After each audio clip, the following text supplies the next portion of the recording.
નમસ્કાર દર્શક મિત્રો, @ગુજરાતમાં આપનું સ્વાગત છે। ગુજરાતના રાજકારણમાં ગોંડલ જાણે કે કેન્દ્ર સ્થાને આવી ગયું છે। ગણેશ ગોંડલ અને અલ્પેશ કથિરિયાની વચ્ચે છેલ્લા કેટલાય સમયથી ચાલી રહેલ વાક યુદ્ધના કારણે ગોંડલનું રાજકારણ ગરમાઈ ગયું છે।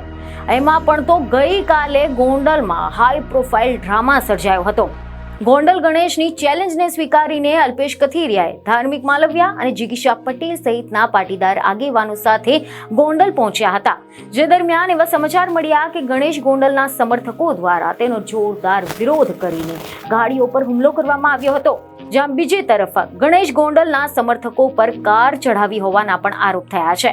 આ મામલે પોલીસે બંને પક્ષની સામે ફરિયાદ નોંધીને કાર્યવાહી કરી હતી। હવે જો આપણે આના વિશે ડિટેલમાં વાત કરીએ તો ખબરો એવી મળી રહી છે કે ગોંડલ ખાતે અલ્પેશ કથિરિયા અને ગણેશ ગોંડલનો વિવાદ મામલે બંને પક્ષની સામે ફરિયાદ નોંધાઈ છે, જે હેઠળ ઇન્દ્રસિંહ જાડેજા, પિન્ટુ સાવલિયા, પુષ્પરાજવાડા, લકીરાજસિંહ સામે ફરિયાદ નોંધાઈ છે।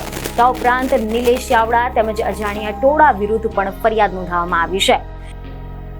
પોલીસ ફરિયાદમાં એવો આરોપ કરવામાં આવ્યો છે કે અલ્પેશ કથિરિયાના સમર્થનમાં આવેલી 4 જેટલી કારમાં ગણેશ ગોંડલના સમર્થકો દ્વારા તોડફોડ કરવામાં આવી હતી।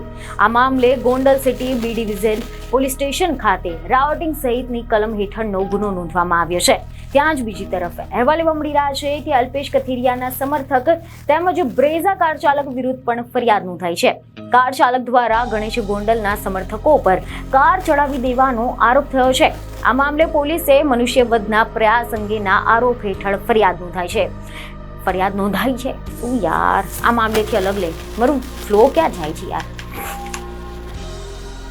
આ મામલે પોલીસે મનુષ્યવધના પ્રયાસ અંગેના આરોપ હેઠળ ફરિયાદ નોંધી છે।